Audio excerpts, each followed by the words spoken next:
Hello everyone, আজকে আপনাদের জন্য নতুন একটি ভিডিও নিয়ে আসছি কিভাবে পে আউট প্লাস সাবস্ক্রিপশন টুলসটা সেটআপ করবেন। যারা ইন্ডিয়া রয়েছেন, যারা মালয়েশিয়া রয়েছেন তাদের সাবস্ক্রিপশন টুলসটা অ্যাভেলেবেল। যে ভাই মালয়েশিয়া থেকে আমাকে কল দিয়েছে, তো তার সাবস্ক্রিপশন টুলসটা আসছে সেটআপ করার জন্য।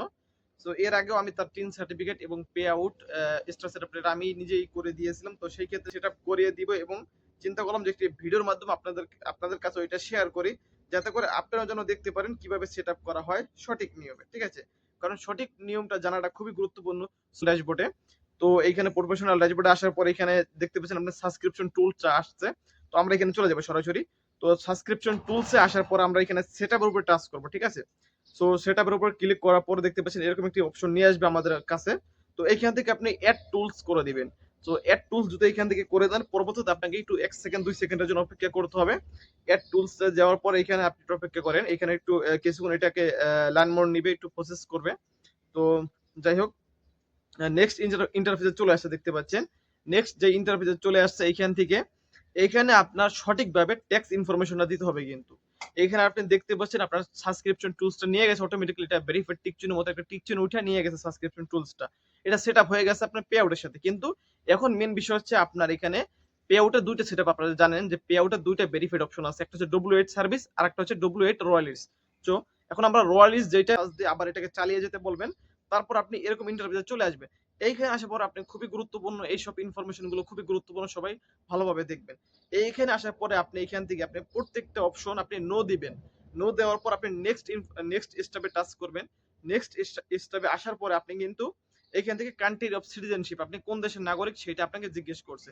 যেহেতু সে বাংলাদেশে মালয়েশিয়া বর্তমানে বসবাসরত অবস্থা রয়েছে, সেই ক্ষেত্রে তাই আমরা এখান থেকে বাংলাদেশ সিলেক্টেড করে দেবো, যেহেতু পে আউট অ্যাকাউন্ট বাংলাদেশের নামে হচ্ছে বাংলাদেশের ওনার। তো যাই হোক, আমরা এক্ষেত্রে বাংলাদেশ সিলেক্টেড করে দেবো। হ্যাঁ, আরেকটা কথা, যদি আপনি মালয়েশিয়া থাকেন, অন্য দেশে থাকেন, আপনি এই সাবস্ক্রিপশন সেটআপ করতে পারেন। কিন্তু বাংলাদেশে আসলে কিন্তু আপনি যখন বাংলাদেশে লং টাইমের জন্য আসবেন, তখন কিন্তু আপনি এই সেটআপটা নিয়ে যেতে পারে। এখানে কিন্তু একটা পলিসি ইস্যু ধরায় দিবে। তো আমি তাকে বলেছিলাম আপনি সেটআপ করতে পারেন, নাও করতে পারেন। সে সেটআপ করতে চাচ্ছে। আমরা নেক্সট স্টেপে চলে যাব। নেক্সট স্টেপে আসার পর এখানে আপনি কান্ট্রি বাংলাদেশ অ্যাড্রেস, আপনার অ্যাড্রেস আপনি কোন জেলা কোন বিভাগ এখানে দিয়ে দেবেন। এখানে যে অ্যাড্রেস গুলো চাচ্ছে, post code, post office number, এগুলো আপনি এখানে দেওয়ার পর আপনি নেক্সট স্টেপে টাচ করবেন।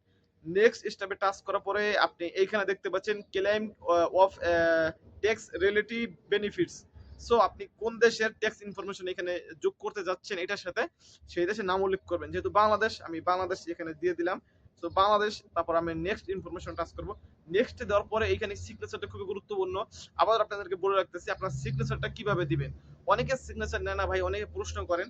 সিগনেচারটা এইভাবে দিবেন যে পূর্বে যখন আপনার নামটা শো করে, আপনার নাম যদি হয় রাসেল শিকদার শো করবে আপনার, দেখবেন পূর্বে যখন আপনি অ্যাড্রেস দিতেছেন, আপনার জেলা বিভাগের অ্যাড্রেস দিতেছেন সেইখানে, তো ওইখান থেকে আপনি কপি করে নিয়ে আসবেন নামটা। ঠিক আছে? রাসেল মিয়ার নামটা এখানে বসাই দিচ্ছি। তো রাসেল মিয়ার নামটা বসিয়ে দিচ্ছি। তো বসানোর পরে দেখবেন ইন্টার করবো, ইন্টারের সাথে সাথে এটা চলে আসবে। সো যারা বুঝেন তাদের জন্য ইজি, আর যারা না বুঝেন বারবার চেষ্টা করবেন, হয়ে যাবে। তো দেখতে পাচ্ছেন আমার এটা কমপ্লিট। আমার এখানে ফেসবুকে আবার আমাকে রিভিউ করার জন্য কিন্তু ফেসবুক আমাকে ইউনাইটেড স্টেটস থেকে আমাকে এটা রিভিউ করার জন্য আমাকে বলছে আবার। তো যেহেতু আমার সবকিছু ঠিক আছে, আমার রিভিউ করার প্রয়োজন নেই। আমি এখানে ফর্ম সাবমিট করে দিব। যেই ফর্মটা সাবমিট করে দিলাম সেই ক্ষেত্রে কিন্তু আমার এখানে দেখতে পাচ্ছেন যে আমার এটা ভেরিফাইড হয়ে গেছে। আমার কি হয়ে গেছে? আমার পে আউট সেটআপটা ভেরিফাইড হয়ে গেছে। সো আপনাদেরকে আমি বলেছিলাম যে এখানে কিন্তু ২ টা সেটআপ রয়েছে।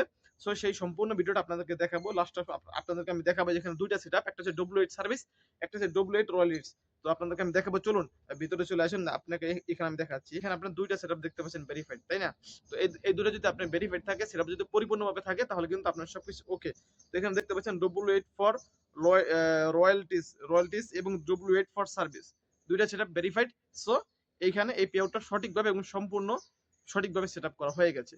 সো যাদের সেটআপ করা প্রয়োজন আমার সাথে যোগাযোগ করতে পারেন। আমি আপনাদেরকে শেয়ার স্ক্রিনের মাধ্যমে সম্পূর্ণ সঠিকভাবে সেটআপ করিয়ে দিব। ধন্যবাদ। যদি ভিডিওটা কারো ভালো লাগে অবশ্যই একটা লাইক কমেন্টস করে দিবেন।